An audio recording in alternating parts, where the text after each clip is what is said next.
Hello and welcome to a special edition of Nortel LearniT's Career Bytes. I'm Liz Sedova, a high school student at Arlington Career Center in Arlington, Virginia. I recently got a chance to go to Capitol Hill to speak with several Congresspeople about the state of math and science education in the United States. I'm Congresswoman Judy Biggert from the 13th District of Illinois, and I serve in the Congress. This is my 8th year, and I'm on several committees. Number one is the Science Committee. I chair the Energy Subcommittee.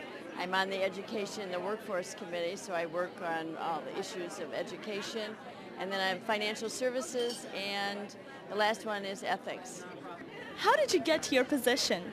Well, I never expected to run for Congress. I never expected to be a lawyer, and then in the Illinois General Assembly, but you never know the road, where it's going to take you. But I've always been interested in politics, always discussed politics, always voted, and the time was right when I first ran, and have been elected for this is my 4th term. Did you take any courses in high school that led you to be interested in politics?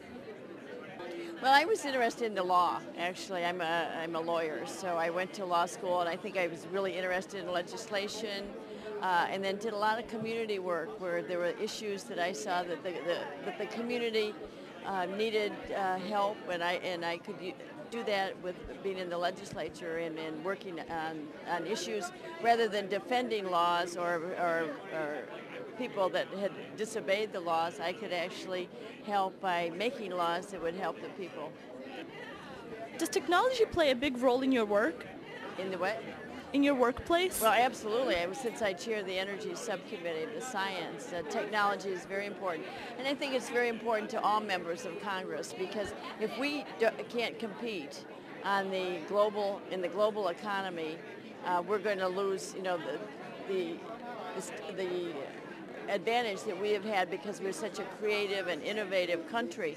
But number one, I think the most important thing is education, and so we need our young people to be educated, to look to science and technology, and we're in the 21st century. We have to make sure that we keep moving ahead, finding new means to compete in the economy. So it's so important. Do you think math and science programs are in crisis in the United States school system? Yes, I think that we have to improve the quality of teachers.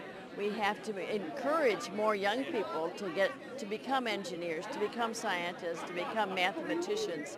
One of the things that I do is go out and talk to in schools from kindergarten, even before preschool, through college. And I find particularly in the 7th and 8th grade, there's so many of the students say, oh, I can't do math, I can't do science. And so they turn to other things. Well, we're losing, and particularly young women at that time. They don't see this as their role, and try and encourage them that they have the brain power and they can really do this, and encourage them. What do you think about the concept of Nortel LearniT?